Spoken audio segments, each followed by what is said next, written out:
Hi guys, so welcome back.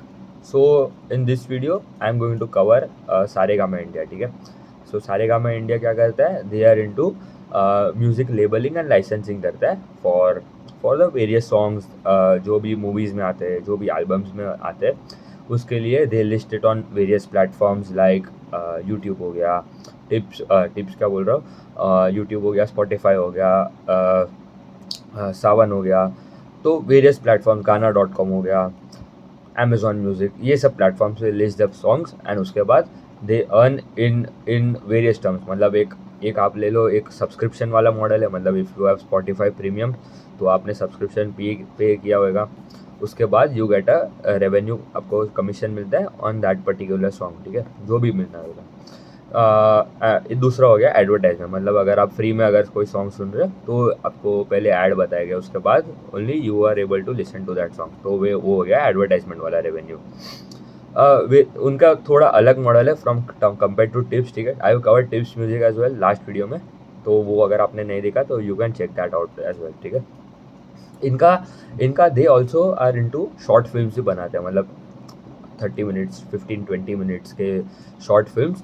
ये उनका एक प्लेटफॉर्म है. ठीक है, उनका चैनल है फिल्टर कॉपी करके, एक पॉकेट एसिस करके कंपनी है. उसके अंदर उनके 3-4 क्या बोल सकते हैं, वेरियस चैनल है. एक हो गया उनका पॉकेट एसिस करके एक चैनल है, फिर एक हो गया डाइस, एक हो गया गॉबल करके. तो वो वहाँ पे भी उनका वीडियोस ऑनलाइन शॉर्ट फिल्म बनाता है एंड वहाँ से भी दे can earn in terms of revenue, in terms of advertisement and in terms of subscription. Main उनका है लाइसेंसिंग एंड आर्टिस्ट मैनेजमेंट. तो दे क्या करता है, दे आपका एक हो गया मॉडल, एक परचेस वाला मॉडल. मतलब आपका कोई फिल्म जो आया, ठीक है, तो दे अप्रोच देयर डायरेक्टर या तो प्रोड्यूसर जिसको अप्रोच करना है. उसके बाद they purchase the rights of all the songs that are in that movie. ठीक है, उसके बाद they list it on platforms like YouTube, Spotify, Amazon music and then they can earn in terms of subscription से पैसा कमा सकता है या तो एडवर्टाइजमेंट से. ये एक मॉडल हो गया. दूसरा हो गया प्रोड्यूस. ठीक है, वो पहला था परचेज था. दिस इज द प्रोड्यूस वाला मॉडल. उसमें क्या होता है, दे अप्रोच वेरियस आर्टिस्ट जो अपकमिंग जो अच्छा कर रहे हैं in that industry, music industry में. तो दे अप्रोच टू देम. उसके बाद दे साइन अ कॉन्ट्रैक्ट कि भाई I will pay you this much amount of money. आप जो भी अभी जो सॉन्ग्स बनाने वाले हो आपके नेक्स्ट 15-30 सॉन्ग्स के लिए, I will pay you this amount of money, sir इतना पैसा दे दूंगा. ठीक है, उसके बाद जो भी वो सॉन्ग्स गाते हैं, जो भी आर्टिस्ट है, they Saregama would get the license and then they would, वो फिर they are responsible for all the advertisement, marketing, आपका सब प्लेटफॉर्म पे लिस्टिंग करना, उसका ग्रोथ, उसका अच्छा खासा रेवेन्यू वहाँ से भी जनरेट हो and then that all revenue is been counted for Saregama. ठीक है, तो ये तो एक अच्छा है कि आर्टिस्ट को भी पैसा मिल गया कि उसका अभी नेक्स्ट 15-30 सॉन्ग्स तक तो उसको मतलब they are they have ample amount of money. And दूसरा है कि इनको भी रेवेन्यू मिल गया in terms of advertisement, in terms of subscription. अगर आपने सब्सक्रिप्शन लिया एंड उसके बाद आप वो आर्टिस्ट का सॉन्ग सुन रहे हो तो दे अर्न मनी एंड उसका मार्केटिंग भी देखना है. ठीक है, तो ये हो गया उनका एक सेगमेंट म्यूजिक वाला, लाइसेंसिंग एंड आर्टिस्ट मैनेजमेंट. फिर उनका एक वो कारवा वाला बिजनेस भी है, कारवान, जो मतलब वो बहुत ही पुराना बिजनेस मॉडल है उनका. वो बहुत ख़राब परफॉर्म करता है एंड वो कंटिन्यूसली कर ही रहा है. ठीक है, तो वो बंद ही करने वाले ग्रेजुअली. वो क्या होता है बेसिकली, एक फिजिकल लाइब्रेरी, आपको फिजिकल रेडियो जैसा मशीन जैसा होता है, वहाँ पे उसके अंदर अराउंड 1000-2000 पुराने सॉन्ग्स है, उसका पूरा लाइब्रेरी बनाना है, कम्प्लीटली डाउनलोडेड लोगों को. ठीक है, फिजिकल पूरा आपको रेडियो जैसा मशीन आता है and that you can listen to that song. तो वो मतलब नॉट वेरी ग्रेट मॉडल है वो, उतना कुछ है नहीं वहाँ पे रेवेन्यू. ओनली वो they are only now selling it through e commerce या तो मॉडर्न ट्रेड. मतलब बड़े रिटेल स्टोर्स में बेच रहे. ठीक है, कोई नॉर्मली ऐसे अवेलेबल नहीं है, तो ऑनलाइन ही प्रेजेंस है एंड मॉडर्न ट्रेड चैनल्स में प्रेजेंट है. तो दूसरा और एक हो गया, मैंने आई टोल्ड कि वो वीडियो वाला सेगमेंट, वो पॉकेट एसीज करके जो ब्रांड है उनका, वहाँ पे फिल्टर कॉपी करके जो यूट्यूब चैनल है, वहाँ पे भी they produce shows, produce films, short films and वहाँ से they earn money. And the last one is events वाला सेगमेंट.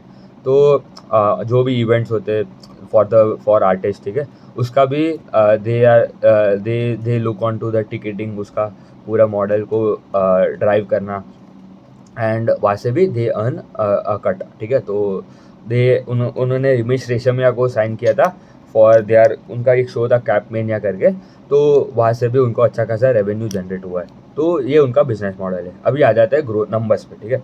तो उन्होंने this quarter they release around 1000+ film and non film songs. तो बढ़िया है, मतलब इतना अच्छा कंटेंट, मतलब कंटेंट पे खर्चा कर रहे हैं। They are very aggressive in terms of content cost, ठीक है। कंटेंट पे खर्चा कर रहे हैं इन द लास्ट, अब देखो लास्ट ईयर भी उनका टॉप लाइन में तो मतलब बहुत ही बढ़िया नंबर आते हैं, बट बॉटम लाइन में उतना कुछ ग्रोथ नहीं आता है, क्योंकि दे आर वेरी अग्रेसिव। उन्होंने बोले हम ये 3-4 साल very madly they are going to क्या बोल सकते हैं, they are going to expense on the content. फिर उनको नेक्स्ट 10-15-20-25 साल के लिए उनको कोई नया खर्चा नहीं करना पड़ेगा इन टर्म्स ऑफ सॉन्ग कंटेंट के लिए। मिनिमल खर्चा रहेगा, ऐसा नहीं है कि खर्चा करना ही नहीं है, but minimal expense on that content cost as well. But अभी दिस क्वार्टर प्रॉब्लम क्या हो गया, इनका सीरीज में ग्रोथ आया कितना, 1%। EBITDA में डिग्रो हो गया 2% एंड पैट डिग्रो 2%, ठीक है। तो मार्जिन भी कंप्रेस हुए, 32% हो गया EBITDA मार्जिन, लास्ट क्वार्टर था 33%। तो क्या बोला उन्होंने, क्या रीज़न था, अपना टिप्स का भी हम लोगों ने रिजल्ट देखा, उसमें भी प्रॉब्लम है। उन्होंने भी गाइडेंस कम कर डाला है फॉर FY26। इन्होंने भी क्या रीज़न दिए, उन्होंने भी सिमिलर रीज़न दिए कि Q1 में कोई उतने खास मूवीज़ लॉन्च नहीं हुए, ठीक है। तो मतलब जितने कम मूवी लॉन्च हो गए उतना उनको कम they can purchase from the producer director, जिससे भी, एंड फिर they have to list on the platform, ठीक है। तो वो एक प्रॉब्लम हो गया। दूसरा है कि IPL था इन Q1, तो इसलिए उन्होंने वन ऑफ द रीजंस वो बोला कि the more ads were shifted on to television पे ज़्यादा एड्स बताने लगे instead of online OTT platforms, या तो ये आपके स्पॉटिफाई जैसे प्लेटफॉर्म्स पे। तो वो एक दूसरा इशू वो हो गया। एंड थर्ड, उन्होंने बोला there was a severe platforms ही बंद हो गए, ठीक है। मतलब जहाँ से उनको रेवेन्यू मिलता है वो ही बंद हो गए।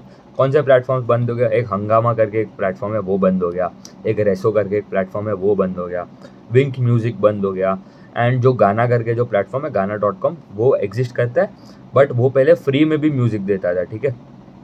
आपको अगर स्पॉटिफाई भी पहले फ्री देता था, अभी भी देता है, बट वो फिर बहुत ऐड बता देता है, ठीक है। तो गाना.com में फ्री वाला जो पार्ट था वो उन्होंने कम्प्लीटली बंद कर दिया, एंड वो खाली 1 महीने का भी ट्रायल देता है, एंड उसके बाद दे हैव शिफ्टेड टू आपको कंपलसरी अगर आपको सुनना है उसके बाद तो यू हैव टू पे एन सब्सक्रिप्शन फी। तो आप देखो कस्टमर्स ही अभी कोई सुन ही नहीं रहे सॉन्ग्स, कि जो पहले they are switching the platforms very very very rapidly, क्योंकि अगर एक प्लेटफॉर्म पे अगर आपको फीस पढ़ना पड़ रहा है वो बंद करके नए प्लेटफॉर्म पे नया प्लेटफॉर्म पे जा रहे हैं, ठीक है, जहाँ पे फ्री मिलता है उनको सॉन्ग्स। तो एक उनका वेरियस इशू तो वो हो गया, बट उन्होंने बोला लॉन्ग टर्म में अगर अपकमिंग 4-5-6 क्वार्टर में भी ये इशू जो है वो टेम्पररी है।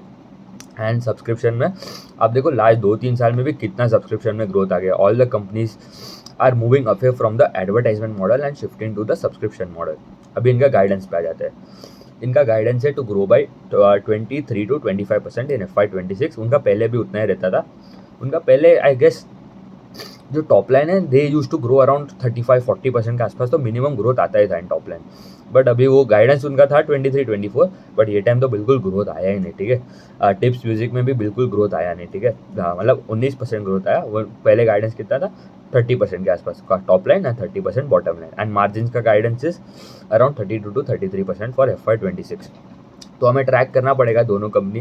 We have to look on to the upcoming results as well, क्योंकि अगर गाइडेंस में भी अगर अप मूव आता है तो it would be a good deal, क्योंकि अच्छा मॉडल है, क्योंकि हाई रिटर्न रेशियोज वाला मॉडल है, क्योंकि यहाँ पे आपको कोई मैन्युफैक्चरिंग फैसिलिटी नहीं बढ़ाना है। You are not dependent on any raw material as well. तो मॉडल में कोई प्रॉब्लम नहीं है, but temporary issues, temporary headwinds are damaging them in short term, ठीक है। तो ये हो गया सारेगामा इंडिया का बात, ठीक है। उतना ही रखते हैं, थैंक यू।